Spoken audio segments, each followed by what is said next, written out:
Welcome back to 5-Round MMA Memorial Day weekend. I want to give a big thank you to all the men and women who serve our country and those who gave their lives to protecting it. On today's episode, we have a big review of UFC 160. Also got a great couple of interviews as well. But if you guys noticed, we're a man short. If you guys saw last week's episode, Guillermo Cito, he's going to celebrate win or lose with Cain Velasquez, and Cain Velasquez won big time. So I think Guillermo's a little incapacitated right now. So I think me and I are going to handle it this week, right? Yeah. I think you party too hard, and that's what you get. That's what happens. You know what happens? You miss the latest news and headlines. So what do you got for us? We got Danny Castillo is going to face Bobby Green, local fighter here. Bobby Green. To the Inland Empire for those watching around the country. Yeah, and if people don't remember, Bobby Green's the one that gave the walking papers to, what was that Republican? Volkman? Yeah. I think Bobby Green's going to make a big impact in the UFC. I think he's an exciting fighter, so it should be a good fight for him. The more times you see Bobby Team Green. Alpha Male has been pushing Danny Castillo to the fullest. They really want him to shine as much as the rest of the stars are doing. So it should be a pretty good fight because both guys want to go out there and prove something. Definitely, yeah. The other thing I got was that Mike Tyson actually had a say in last night's fights. Because technically they were going to give it to JDS, the knockout of the night. So they actually got Mike Tyson's input on the bonuses? Yep, and then Tyson said, nope, I'm going to veto that because just like us, he hates JDS. Don't quote me on that because Mike Tyson will come down here and bend my ear off. So don't quote me on that. But he vetoed it and get it to TJ Grant. Oh, wow, really? Yeah, and I respect that for Mike Tyson. I think that was very a good thing to do because, okay, come on. JDS has his money. TJ Grant's still an up-and-coming fighter. Yeah. And I think it's more impressive that you do it in the first round than late in the third round when the guy's already exhausted. Especially when the guy took all your best shots earlier, right? Yep. So, wow. That's pretty cool. And the last headline we got is Daniel Cormier said he will fight John Bon Jones at any weight class, anywhere, anytime. He can set the date, the weight, the place. Dang, wow. He's really calling for John Jones, isn't he? Yeah, and I love it. I think because Daniel Cormier's going to get his loss ASAP. Wow. I mean, not Daniel Cormier. You just said it here, Did everybody. You said it. Hey, Daniel Cormier's going to lose to John Jones. John Jones is going to get his loss against Daniel Cormier. I think that was a... It was a slip of the tongue. Slip of the tongue? It's not what you're really thinking? It's because after what happened to Mark Hunt, I think I felt a little bit of that kick too. So the Super Samoan saying went down last night. Yeah, and before we get off of the latest headlines and news, our great sponsor and partners at Madhouse Clothing have a new shirt out. Please go check them out at the website. The Madhouse. Go shop that. I think that's it, right? For the headline? Yeah. All right, guys, so stick around. We have an interview with... MMA heavyweight Jason Glaza. This should be great. Stick around. All right, everybody, don't miss a beat. Make sure you follow us on Twitter at 5RoundMMA. Subscribe to our YouTube channel, and always check out the website, 5RoundMMA.com. 5RoundMMA is brought to you by SportsScene.tv.net. Get your prep sports fix at SportsScene.tv.net. 5RoundMMA is brought to you by True Athletes Training Systems. Unlock your inner athlete at TrueAthletes.com. All right, now joining us is MMA heavyweight Jason Glaza. Thanks a lot for doing this, man. I really appreciate it. Oh, no worries, man. Thank you guys for having me on here. Yeah, no problem. You fought last week in Ontario at the Inland Empire Strikes Back. I think that was your first professional MMA win. Can you take us through what it's like getting that first one out of the way and now no looking back now type of thing? Oh, it was amazing. It's it's a lot of work. I have a great team up here with Joe Stevenson's Cobra Kai, and actually, the last time I fought, my first fight was in 2006 in the WEC, and I lost by a first-round knockout, and I started working and just got a family, and I stayed away from the sport for a few years, and then about a year and a half ago, I started training up here with Joe and the guys at Cobra Kai, and I just started feeling like I wanted to go out there and try again, man, and I was really, really excited to get that win. Oh, wow. Okay. And hey, Jason, this is Albert. I also want to go back to that Ontario, the Inland Empire Strikes Back. Did you guys have a specific game plan set in mind, and was it hard to follow, or did you have to kind of improvise during the fight? Well, I mean, we always, anytime you're training for a fight, you have a game plan. This was a little unique because originally I was scheduled to fight a guy that was like 6'7" and 350 pounds, and so our game plan, we take him down and beat him on the ground, and then at the weigh-ins actually was when I found out that I was going to be fighting Nick, and of course, I mean, you guys know about Nick's a black belt, and he's a really experienced jiu-jitsu fighter, and we just kind of changed it to get. It was kind of spur of the moment, man. It was basically we went in there to just go stand up with him, and if things got rough, then we would go to wrestling, which is what we do best. But I didn't feel like at any point in time that the stand up was getting hard. Oh, you said that you had a long layoff between fights. Can you just speak about almost that fire that was inside you to want to continue fighting, and was it kind of hard transitioning back into full-time training?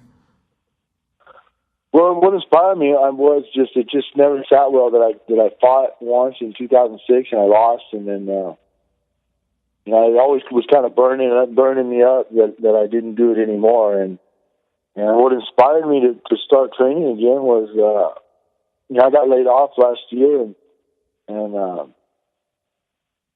I just started training with Joe up here. And when I started, I really didn't intend on fighting, but it's kind of got that competitive spirit. And when I'm in there every day with the fighters training, I just went to Joe and talked to him and let him know that I'd like to do something this year. Oh, wow. Okay. And then staying with your coach, Joe Stevenson, he actually is a true veteran of the sport. Can you let us know more about him as a coach and also your training camp up there? Joe's an amazing coach. As great as of a MMA fighter as Joe was, he's just as great of a coach. I mean, I don't hear people coach the way he does. He could take you step by step. If you listen to him cornering fighters, I mean, he's basically laying the whole fight out for you. All you have to do is listen. And in the gym, he pushes us hard. Our training camp, we do a lot of wrestling. We do a lot of jiu-jitsu. We do a lot of MMA stand-up. It's, he really pushes it. And there's a confidence kind of that comes from training under a guy that has been there, that has been in some wars and fought the best in the world, because that he's telling you these things from experience. Yeah, well, I mean, benefits of having a true veteran in the sport. One more question before we let you go, Jason. I know you had the long layoff. How quickly do you want to get back in the cage and get another fight? Oh, I'm ready to go. I think we have something coming up in July. Okay. Basically the guys that set up the fights for me at Cobra Kai, they tell me when. I'm ready to go. I took this week off, and I'm going to get back in the gym and stay in shape, get my cardio up a little bit. Try to get in a little better shape for the next one, and it should be within the next month or two. Oh, wow. Well, yeah. Well, definitely keep us updated about your next fights, man. We'd love to talk to you again sometime. You guys can follow Jason on Facebook, right? Jason Glaza. And anything else you want to shout out to anybody else out there, man? Oh, yeah. I want to say thanks to the guys at Unbreakable Mouthpieces for making me a mouthpiece. It was really good. And the PFN boot camp that helped me get in shape, because I was a fat ass when I got back into the gym. All my guys at Graphic Lab, they're hooking up my shorts. The urban legend Chris Cully for giving me my fight shorts. Oh, wow. And of course, all my teammates and coaches at Joe Stevenson Cobra Kai. All right, thank you very much. This is Jason Glaza. I also like to send an invite to you. I see that you have a fight coming up in July. We have a strength and conditioning gym over here in Ontario. We'll be more than happy to have you here. It's a true athlete training system. Okay, well, yeah, maybe we can come check that out sometime. Yeah, no problem. Thank you very much. Jason Glaza, everyone. All right, thank you, guys. Thank you. If you're an MMA fanatic, make sure you're wearing the proper MMA gear. The Madhouse clothing line, MMA all day. Go shop, themadhouse.com. All right, now joining us is MMA lightweight Chris Gomez. Chris, thanks a lot for doing this, man, taking the time to talk to us. Thanks for having me on, man. Appreciate it. Hey, no problem. To kind of go into so the fans out there can get a better sense of who you are, can you just tell us the road you traveled to get into your MMA career? I was pretty much just young, just watching, seeing the fight scene on TV. I think it was ESPN. I saw it on. They were doing like a little inside scoop on it, and then just kind of checked everything out. My friend Daryl was training over with Batista and Sori. We were friends at the time, and then we're friends, and then we just started training together. And the next thing you know, we were just, I don't know, doing the sport. Well, that's cool. We might as well jump into it. Well, hey, Chris, this is Albert. I was actually ringside at your last fight, and trust me, after seeing what I saw, there is no way you can pay me any money to get into that cage. but talking about that, mentally, how tough do you really have to be to get into that cage, or what type of persona do you have to be a fighter? I don't know. I think that's a little bit different for everyone, every other person out there. I don't know. I kind of just get in my own little zone and just say, all right, this guy's trying to take money off the table. Or now, for instance, I don't know. I just go out there and do my thing, dude. I just go out there and have fun. I can't really explain the state of mind or the mentality you have to have. I just go out there and I just have fun when I go out there and when I do everything, when I do it. Yeah, you mentioned your training camp. Can you answer me the question, like, how important is it for a fighter to also have a good training camp, but also, like, be able to be comfortable in it and, like, have, like, a good camaraderie with your training partners? Well, I think it's very important to have a good training camp, or especially with your partners. Be really close to each other. I wouldn't know too much about our training camp because every time I try to get ready for a fight, I think my third fight before these last two. I think that was the first training camp I actually had for a fight. You know, I always just went to go train, and then I really wanted to fight, and then I don't know, I wasn't really consistent with the gym that much. So, I mean, but yeah, it's very important to make sure that you're stay close with your teammates and stuff like that. Yeah, and obviously we didn't get to really see it in your fight, but what was the game plan going in as far, since you did say you have a full training camp on this one? I really wanted to just keep it standing and just kind of throw. I've been working a lot on my hands, and I had fought 2 weeks prior and then 2 weeks before this last fight, and I was pretty upset that I didn't let my hands go as much as I wanted to. So this fight I wanted to just keep it standing and just throw bombs and just try and punch, and hopefully I could get that one highlight reel, but apparently, obviously, that didn't go the way I wanted it to go. Almost got my arm taken off. Yeah, I know the fight you fought last Saturday was kind of last notice and at a catch weight. But when a fight ends the way you did in the doctor stoppage, is that like more frustrating than like losing by decision or by KO by submission? Yeah. Because it's kind of out of your hands, you know? Yeah, definitely. Because when I heard the time on it, I was really upset because it was just like, man, you know, if this was going to happen, why couldn't it at least be like in the third round or the second round or something like that? I was really upset to hear how fast how fast it had happened, you know? So, I mean, if it was going to happen, I mean, I wish it would have happened in the third round, or at least let me get some more frustration off. You know what I'm saying? Yeah. So, so what was like the official like diagnosis? Like, I know your arm was pretty messed up. Like, how long will you be out? I went to the doctors or the hospital later that night. I had strained ligaments in there, so no breaks, nothing like that. That's good. I don't remember what it said, what the commission gave me off, but I know I'm on like a 35-40, and then there was another one said 180 days off, or 180 days. Yeah. Wow. Yeah, well, it's sticking to your injury. Does that fear ever set before you enter the cage? Like, do you ever concern yourself, like, what could happen in the cage?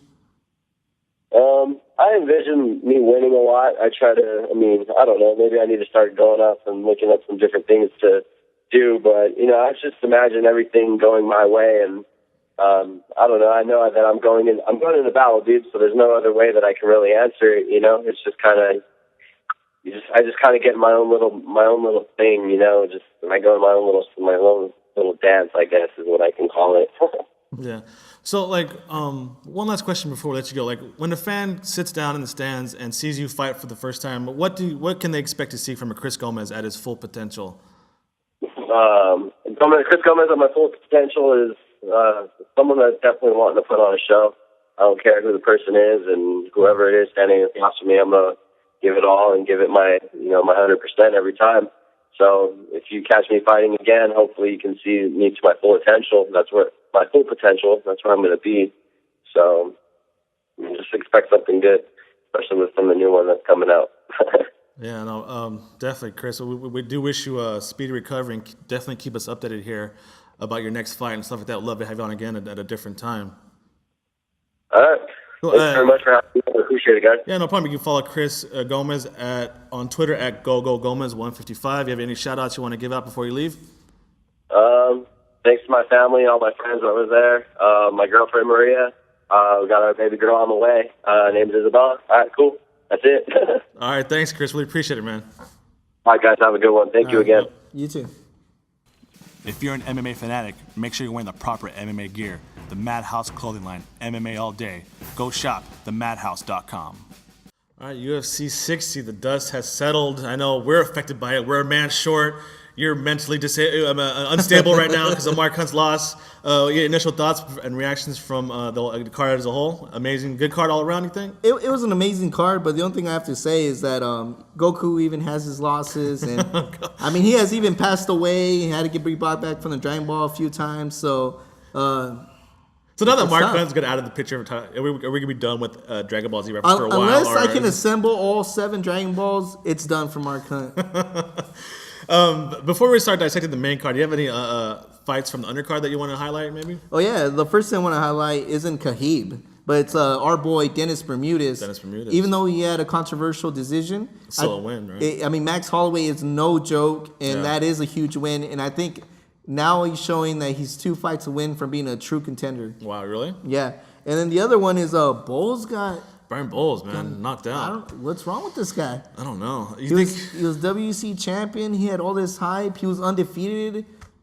And this was his first fight back in like 18 months, so maybe since the last. And he did rock his opponent in the first round, and the second round came out, and I don't know, man. I think maybe it's a weird puzzle. Yeah, you can't say go and take some time away because he was just away he for a just while. took a big break. He's in a tough part. Maybe best thing is just get back in there and try it again. And now we can talk about Khabib. He actually had a vicious win against Trujillo. Trujillo. Almost put on a clinic, right? I think he broke a record for most takedowns in a fight. He did a wrestling clinic. So and that fight was actually kind of heated with the whole weigh-in situation. So yeah, but he won. And there you go. Yeah, set a record, white dude. Make a name for yourself. As far as the main card goes, I think top to bottom, this main card, pay-per-view card was it promised a lot, and I think it delivered a lot. First card on the bout was first fight on the card was Donald Cerrone and KJ Noons. My initial reaction was like, I don't think it didn't seem like KJ Noons was like he trained for Donald Cerrone because like whatever Donald Cerrone threw, it was like a surprise for him. He didn't know how to handle the cowboy. He didn't know that Donald can throw elbows, punches, which is weird. That's what Donald Cerrone does, right? Yeah. So KJ Noons seemed completely overwhelmed by Cowboy, and Cowboy did whatever he wanted with him. It is a big win for Donald Cerrone. He needed to get a huge win after such a horrible loss he did against Anthony Pettis. Yeah. So do you think not only did he need this win, but he needed it in this fashion. Is he like kind of back up there now? Like that Jim Miller lost recently. So Gray Miller lost recently. So is he kind of back in that like top especially since Anthony Pettis is now booked. TJ Grant looks to be the clear number 1 contender now. Yeah. So he's back into the picture. So what about KJ Noons? Was it UFC jitters, you think, or that? He's a weird fighter because he actually bounces from weight classes actually, and I think he never really established a good weight class. Now is 155 really where he should be? I don't know. Maybe he can drop down to 145 and enter that big pool now.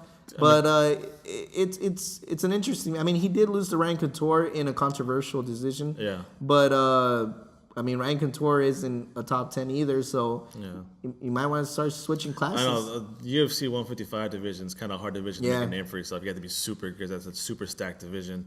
But speaking of that division, TJ Grant makes I think a big statement. Yeah, and knocks out Gray Maynard. My boy, Gray Maynard. Pretty much. Well, I don't know if I can call him my boy anymore. Pretty much, I think solidifies himself as an number 1 contender. Yeah, I think he pretty much said that's me versus Ben now. Yeah, he called out Ben. He's all, who else is left? Yep, that's true, 100%. And that's what this fight was about. So do you think with Grant's performance and his past performance, do you think Benson Henderson should be worried about Grant? I think he should be very worried, even though Ben Henderson probably has the best chin in 155, and he can get taken down, but Yeah. he pops up right back. But TJ Grant ain't no slouch in the ground game either. So I'm pretty sure Ben Henderson doesn't take anybody lightly in that 155 division. Yeah. But it should be an exciting fight. But what I think where Ben Henderson is better is the experience.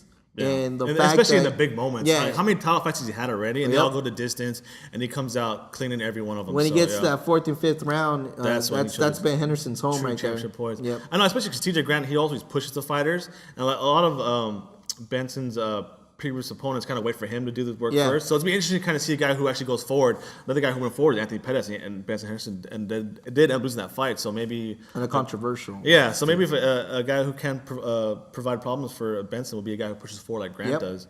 So another one, Gray Maynard. I mean, his chin was exposed again, and Frank Yeager knocked him out.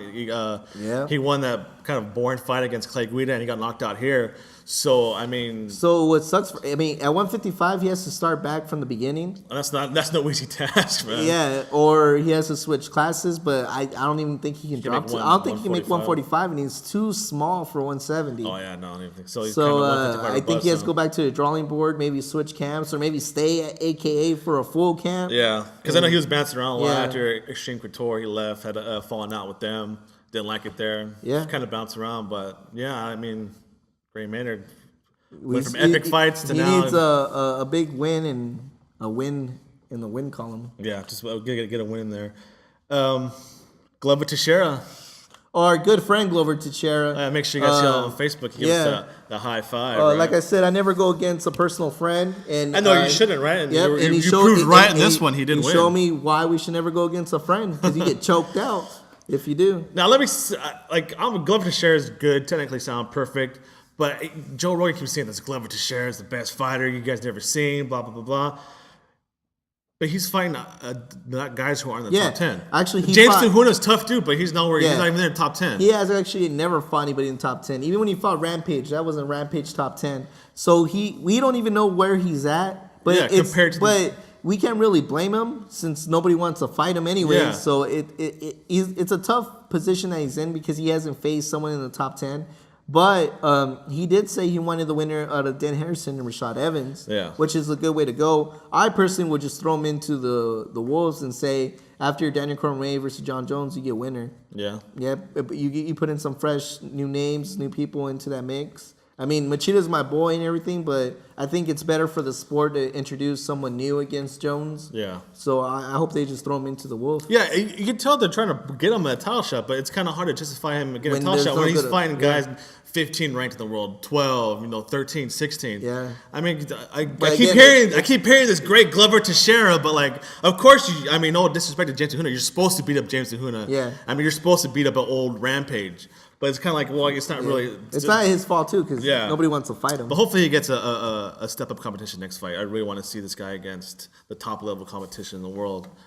Now I don't know if you want to start talking about the co-main event. I know it's something that really Well, okay. went Let- near and dear to your heart. Yeah, but I'm gonna take some positives out of it. Mark Hunt looked good. Mm-hmm. He landed his shots. The problem was he never followed up with the shots. The problem was there was no game plan in there. I mean, Junior Dos Santos was circling left the whole fight.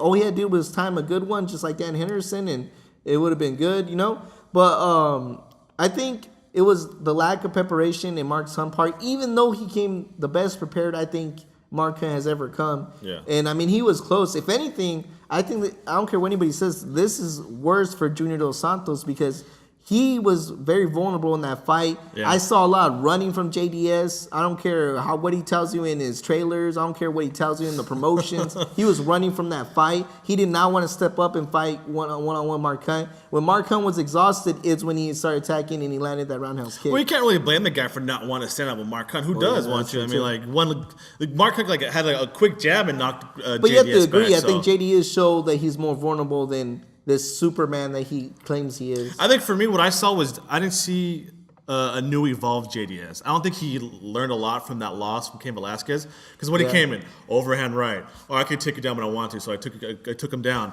But I just saw the old JDS. I didn't see anything new. And Mark Hunt still showed those holes that if you have JDS backing up, he's not as effective. Yeah. So I think JDS kind of attributes his loss to Cain Velasquez to overtraining, like he said. So I don't think he really thinks he lost that fight.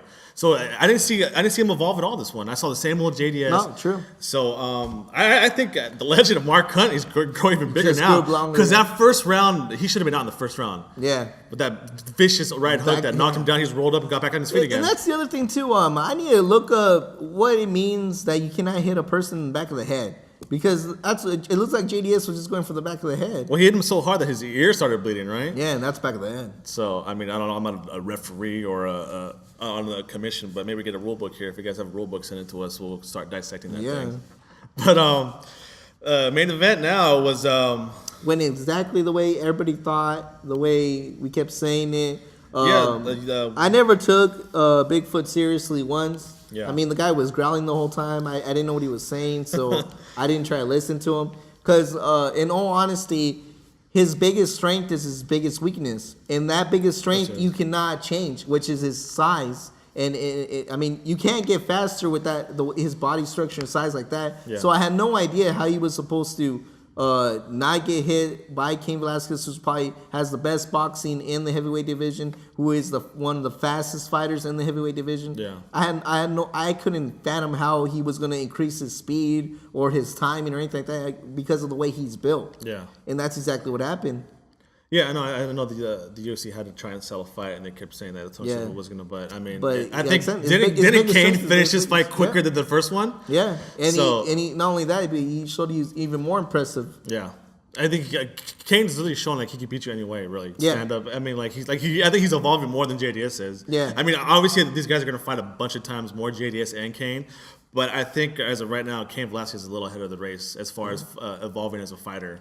And before we move on, I read an interesting tweet by our good friend Kevin Lee. Kevin Lee, always sending great tweets out. Who said that he wants to go on record to say that Cain would actually lose the rubber match and that JDS and Cain Velasquez will ultimately fight 5 times. That's probably true. Yeah, and I would love to have him next week and talk about it. Kevin Lee, follow him at first name Kevin. Yeah, I think all roads are pretty much going to lead to JDS and Cain 3. I mean, do you think a healthy JDS who hasn't overtrained and a healthy Cain, is that going to be any different from the last fight we saw? No, it's not. The only thing that's going to be different is JDS's skews. I don't know what he can think of this time. Maybe that his hair wasn't properly shaved right. I don't know. The only thing different is going to be the excuse that JDS gives you. So do you think it's going to end up being, because we got Verdum and Nogueira fighting next month? I know Verdum's pushing for a title shot, especially if he wins that one. But it'd be kind of hard for him to argue a title shot ahead of JDS, who JDS, he knocked him out of the UFC. So, yeah. I mean, and then you got Travis Browning and Alistair Overeem. But I think Alistair Overeem's title shots are kind of winding fizzled down. Out unless he can knock out Travis Brown, which but I think even he will. that, I think he's still another fight away. So I think JDS is going to get it. Yeah, I think all roads are pretty much laying to JDS Cain 3. But I think that's it for this week. Yep. All right, man. Good show. We survived without our producer, Guillermo Cita. Hopefully he's here next week. Hopefully recovered from his last night of partying. So make sure to follow us on Twitter at FiveRoundMMA. Make sure to subscribe to us on iTunes and YouTube. And always check out our website, FiveRoundMMA.com. A big thank you to True Athlete Training Systems for letting us come in here and invade and talk some MMA every week. Also, check out the Madhouse clothing line, MMA All Day. They got new shirts up, great shirts. Go shop at madhouse.com. A big thank you to Top Rated MMA. Thank you very much for the lovely show on Twitter. Make sure to follow them.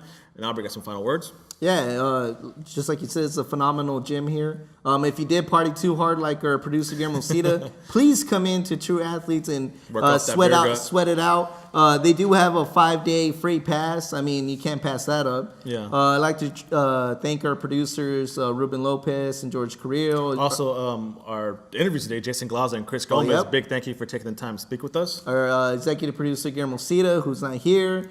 Our sound engineer, Ollie the Trolley, our technician, Big Game. Thanks everyone for listening. I also want to give a quick shout out to a true Iraq veteran, Josh Martinez, personal friend. Thank you again.